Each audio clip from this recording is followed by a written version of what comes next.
Hello students, welcome back to my YouTube channel physics club by Shakti sir. आज के lecture में हम angular momentum के कुछ बेसिक न्यूमेरिकल सॉल्व करेंगे जिससे हमारा बेस स्ट्रांग हो सके। और इसके बाद जो मैं लेक्चर लेके आऊंगा उसमें हम थोड़े एडवांस लेवल के क्वेश्चन सॉल्व करेंगे। तो एंगुलर मोमेंटम में देखो, हमारे पास जो क्वेश्चंस हैं बहुत ही फंडामेंटल होते हैं। समटाइम्स हमारे पास कंजर्वेशन ऑफ एंगुलर मोमेंटम पे क्वेश्चन होता है। तो ये जो क्वेश्चन नंबर 1 है वो क्या कहता है? Circular disc of mass 2 kg and radius 1 meter is rotating about an axis perpendicular to its plane, passing through its center of mass with rotational kinetic energy of 8 joule. Find the angular momentum. अब देखो, यहाँ पर उसने rotational kinetic energy की value दे रखी है और हमें एंगुलर मोमेंटम पूछा गया है। डिस्क का रेडियस पता है और मास पता है, ओमेगा नहीं पता हमें। अब आप अगर ध्यान से देखें तो हमारे पास जो ओमेगा लिखा जा सकता है, या एंगुलर मोमेंटम अगर मैं उसको एल से लिखता हूं तो एल क्या होता है? आई ओमेगा। यहाँ पर एल को कैलकुलेट करने के लिए हमें मोमेंट ऑफ इनर्शिया और ओमेगा की जरूरत पड़ेगी। और रोटेशनल काइनेटिक एनर्जी जो होती है वो मेरे पास होती है 1/2 आई ओमेगा स्क्वायर। तो यहाँ से मैं रोटेशनल काइनेटिक एनर्जी की वैल्यू सब्स्टिट्यूट कर सकता हूँ जो कि 8 है ऐसा यूनिट्स में। और ये आ गया 1/2। Again moment of inertia of the disc हमें पता होता है, that is mr² by 2, mr² by 2 और ओमेगा स्क्वायर। चलो इसको सॉल्व करते हैं। ये लिखा जाएगा 8 इज इक्वल टू 1/4। मास हो गया मेरे पास 2 और रेडियस है मेरे पास 1 का स्क्वायर, ओमेगा स्क्वायर। इसको आप सॉल्व कर सकते हैं। 2 1 2, 2 2 4, ये 2 इधर जाएगा, ये 16 हो जाएगा, राइट। सो 16 ओमेगा स्क्वायर। तो यहाँ से ओमेगा कितना आ जाएगा? Square root of 16 which is 4, है ना। रेडियन पर सेकंड, इसकी एसआई यूनिट्स में यूनिट लिखी जा सकती है। ओमेगा की वैल्यू हमें पता लग गई। अब ये जो ओमेगा की वैल्यू हमें पता लगी है, इस ओमेगा की वैल्यू को मैं यहाँ पर सब्स्टिट्यूट कर सकता हूँ। यहाँ पर अगेन मोमेंट ऑफ इनर्शिया को लिखा जा सकता है। You know the value of moment of inertia. तो L is equal to again mr² by 2 ऐसे लिखा जाएगा, और ओमेगा की वैल्यू जो कि 4 है। So L is equal to M है मेरे पास 2 kg, आर है मेरे पास 1 और 2 मल्टीप्लाई बाय ओमेगा। ओमेगा की वैल्यू हम 4 सब्स्टिट्यूट कर देते हैं यहाँ पर। 4, 2 से 2 कैंसिल हो जाएगा, ये 2 से ये 2 कैंसिल हो गया। तो एल मेरे पास क्या आया? सो फाइनल आंसर जो मेरे पास आ रहा है, एल इक्वल्स टू वो हो गया 4। ठीक है। So that is the angular momentum. अब आप देख सकते हो ऐसा यूनिट्स में इसका यूनिट आप बड़े आसानी से लिख सकते हो, लेकिन आप यहाँ पर लिखना चाहते हो तो जूल सेकंड्स लिख सकते हो इसका ऐसा unit. So this is the answer of this numerical. Let's move to the question number 2.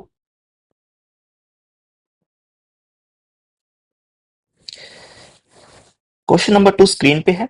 So question number 2 में हमें क्या कहता है कि the angular momentum of a rotating body changes from 4 kg meter square per minute to 16 kg meter square per minute in 4 minutes. So देखो, हमारे पास angular momentum की वैल्यू दे रखी है। इसका मतलब ये मेरे पास इनिशियल एंगुलर मोमेंटम हो गया, ये मेरे पास फाइनल मोमेंटम हो गया, और ये मेरे पास टाइम की वैल्यू हो गई। तो आपको टॉर्क के बारे में बताना है कि टॉर्क कितनी होगी। प्यारे बच्चों, हमें सबको पता होता है कि rate of change of angular momentum with respect to time is nothing but torque, है ना। तो ये जो delta L upon delta T है, इसको मैं लिख सकता हूँ L final minus L initial divided by time, है ना। टाइम आपको 4 मिनट गिवन है, डेल्टा टी। तो इस एक्सप्रेशन में हम अपनी वैल्यूज को प्लग करेंगे। फाइनल एंगुलर मोमेंटम है मेरे पास 16, इनिशियल है मेरे पास 4 डिवाइडेड बाय 4। मिनट्स है तो इसलिए यूनिट्स में कोई भी चेंजेस नहीं आएगी। आप देख सकते हो यहाँ पर मिनट है, यहाँ पर मिनट है, और यहाँ पर भी क्या है? मिनट्स है।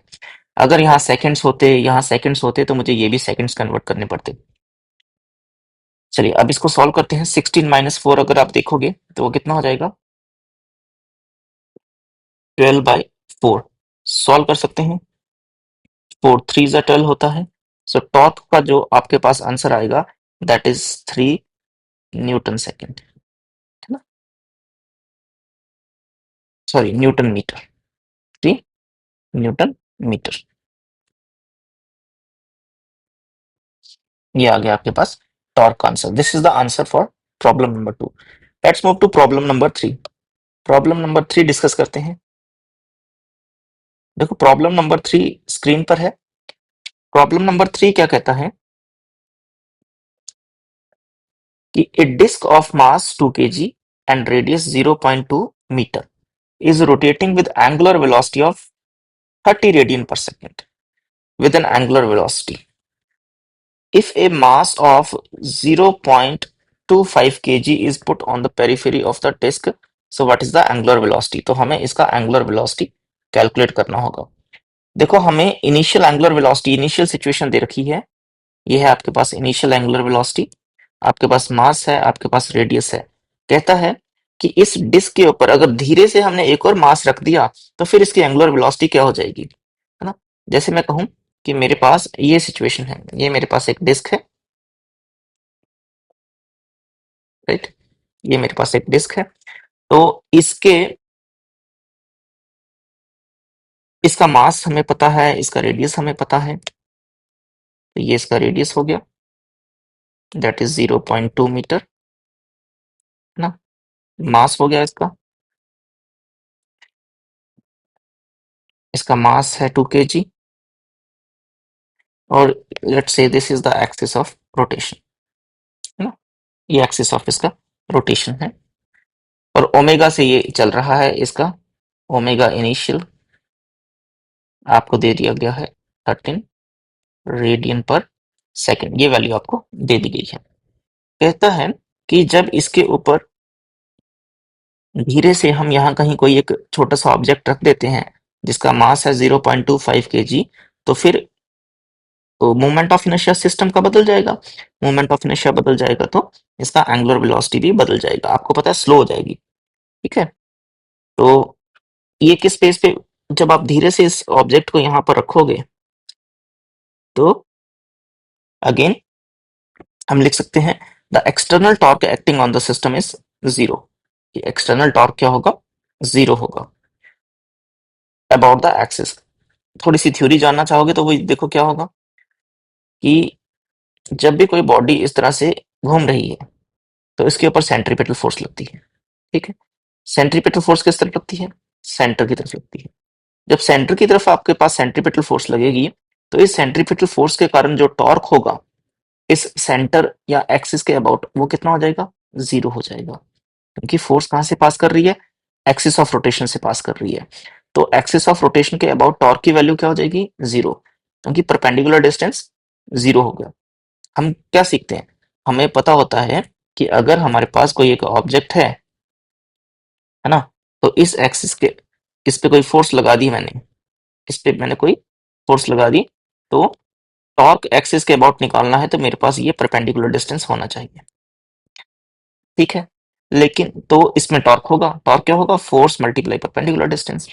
लेकिन अगर जिस एक्सिस के अबाउट टॉर्क निकालनी है ये फोर्स लगा दी, और मैं कहता हूं कि एक्सिस भी इसी के लॉन्ग है, एक्सिस भी इसी के लॉन्ग है, तो यहाँ पर परपेंडिकुलर डिस्टेंस क्या हो जाएगा, आर परपेंडिकुलर की वैल्यू बेटा क्या हो जाएगी, जीरो हो जाएगी। सो टॉर्क की वैल्यू इस सिचुएशन में क्या हो जाएगी, जीरो, और इस सिचुएशन में टॉर्क की वैल्यू है एफ आर।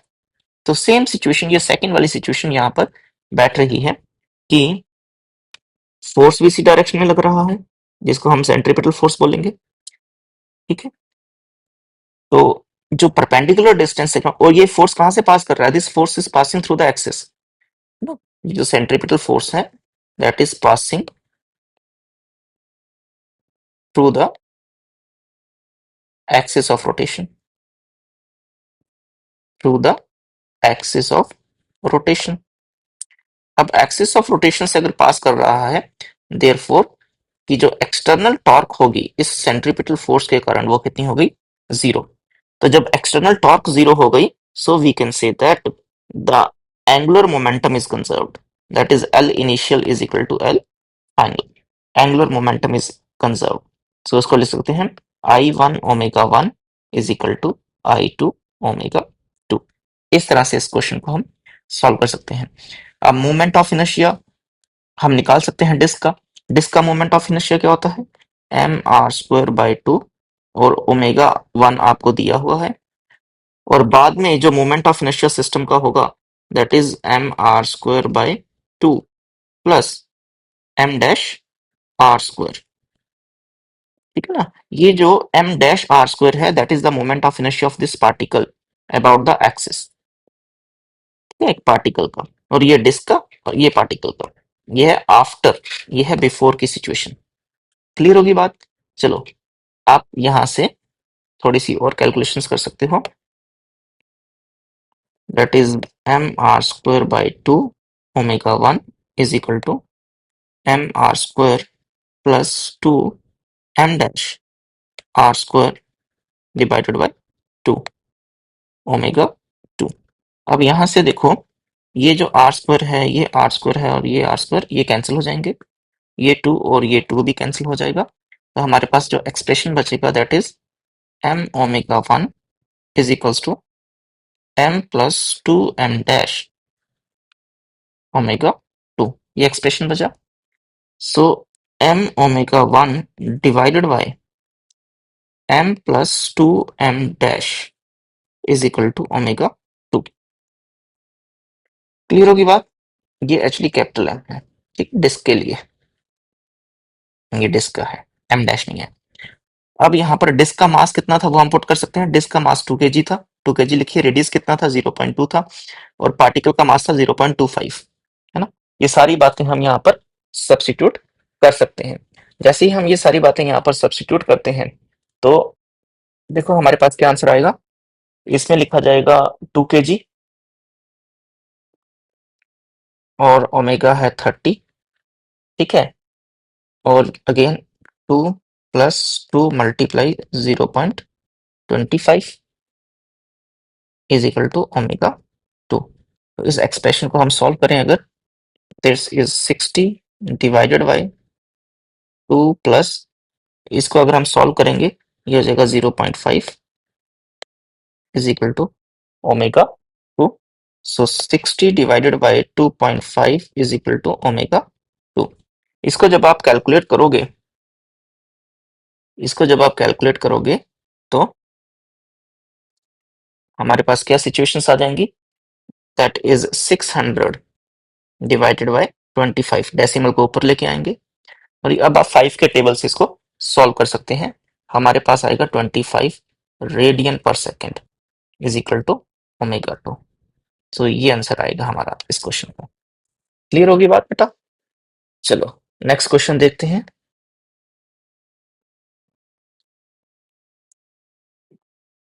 तो this is the question number 4।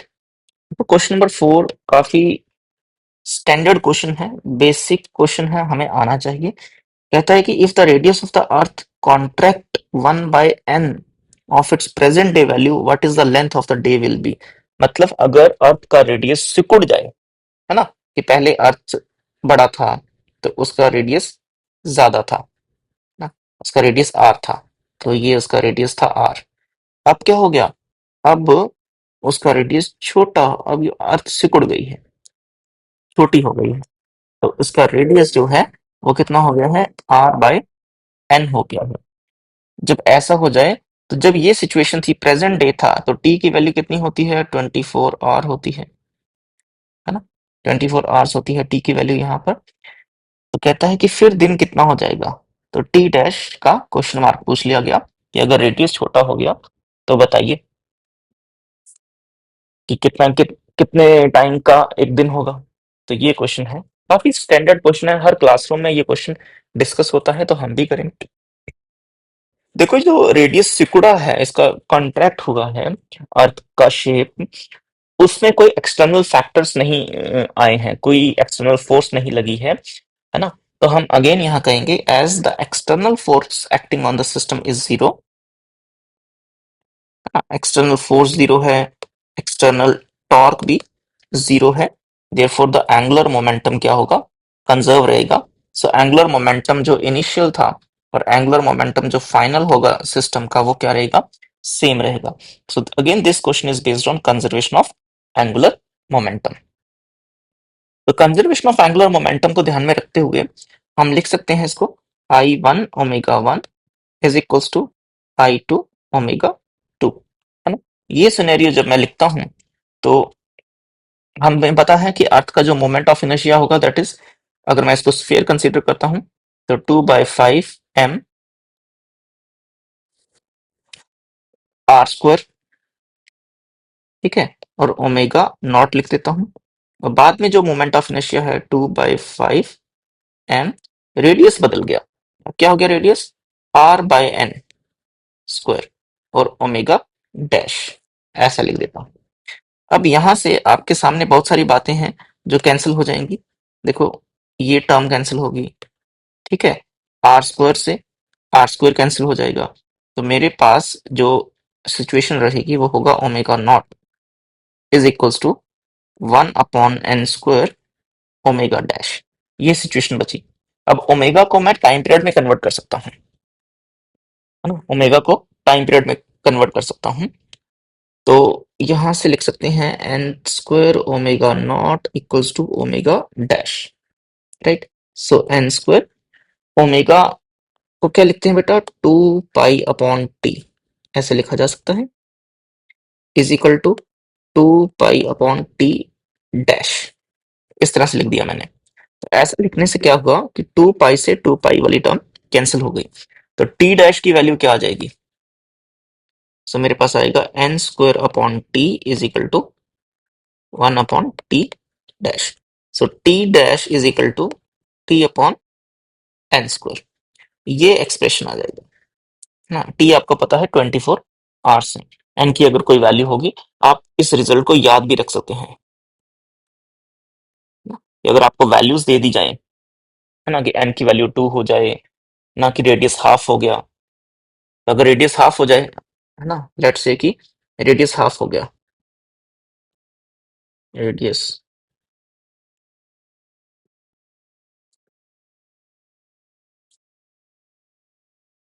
Into half, है ना, और टी का वैल्यू हमें पता है 24 है, सो एन का वैल्यू होगा 2, तो टी डैश कितना आ जाएगा बेटा, 24 डिवाइडेड बाय 2 का स्क्वायर हो जाएगा 4, राइट, 2 का स्क्वायर, सो 24 डिवाइडेड बाय 4, तो इसको सॉल्व करेंगे तो कितना आ जाएगा 6 hours.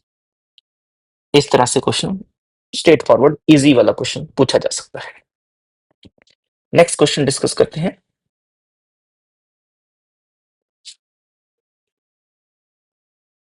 So we have the last problem, question number 5। तो क्वेश्चन नंबर 5 क्या कहता है, इस सर्कुलर रिंग है मेरे पास, ठीक है, तो उसका मास m है, रेडियस r है, rotating about its centre of max with omega. Simple, mass m है ना? तो एक रिंग बना लेते हैं, एक रिंग कंसीडर कर लेते हैं कि ये मेरे पास एक रिंग हो गई, और क्या है बेटा, इसका कोई ये इसका एक्सिस ऑफ रोटेशन है, ठीक है, इसका मास गिवन है आपको, इसका मास कितना है, mass is equal to m, इसका रेडियस भी आपको गिवन है, radius is equal to r, और ये ओमेगा से घूम रही है, ओमेगा से घूम रही है। If softly two stones of mass m, क्या कहता है, धीरे से दो स्टोन्स को जिनका मास m है रखा गया on the rim, what will be the final angular speed of the ring. Again this is a very standard question based on conservation of angular momentum. पहले हमने एक क्वेश्चन किया था जिसमें हमने क्या किया था, एक स्टोन रखा था, अब ये कहते हैं कि धीरे से दो स्टोन रख दिए गए इस तरह से, और दोनों का मास सेम है, तो इसका मास भी m है, इसका मास भी क्या है, m है, या m डैश लिख लेते हैं, चलिए m डैश है, m डैश है ना, जो भी दिया हो, इधर भी m डैश कर लेते हैं, क्वेश्चन में भी m डैश कर लेते हैं, m डैश। तो अब बताओ कि इसका फाइनल एंगुलर स्पीड क्या होगा। तो again the question is based on initial is equal to final, इस सिचुएशन पे ये क्वेश्चन बेस्ड है। तो इनिशियल हम क्या लिख सकते हैं, इनिशियली I1 ω1, फाइनली क्या लिख सकते हैं, I2 ω2। इनिशियली जो रिंग का मोमेंट ऑफ इनर्शिया होगा उसको क्या लिखेंगे बेटा, वो होगा m r² और ओमेगा था, और फाइनली हमारे पास तीन मोमेंट ऑफ इनर्शिया होंगे, एक तो रिंग का होगा, एक इस स्टोन का, और एक इस स्टोन का, है ना। तीनों का मोमेंट ऑफ इनर्शिया होगा, तो ये लिखा जाएगा एम आर स्क्वायर। एक तो ये लिख दिया, फिर क्या लिख दिया, दोनों के मास सेम है, 2m-r², ये मोमेंट ऑफ इनर्शिया, और ओमेगा 2 लिख दिया। आर स्क्वायर वाली टर्म कॉमन आके कैंसिल हो सकती है, तो R square R square R square cancel हो गया। ठीक, क्या बचा मेरे पास, M omega is equal to, यहाँ पर है एम प्लस 2m' और omega 2। So M omega divided by M plus 2m' is equal to, तो ये फाइनल एक्सप्रेशन आया। यहां से हम ये कह सकते हैं कि रिंग का जो एंगुलर स्पीड था डिक्रीजेस, है ना, एंगुलर स्पीड क्या हो गया बेटा, डिक्रीज। तो ये 5 क्वेश्चन थे जो हमने डिस्कस किए थे। नेक्स्ट लेक्चर में मैं आपको थोड़े से एडवांस लेवल के क्वेश्चन लेके आऊंगा, इसी टॉपिक पे, कंजर्वेशन ऑफ एंगुलर मोमेंटम, इसी पे चर्चा होगी। Till then, bye bye.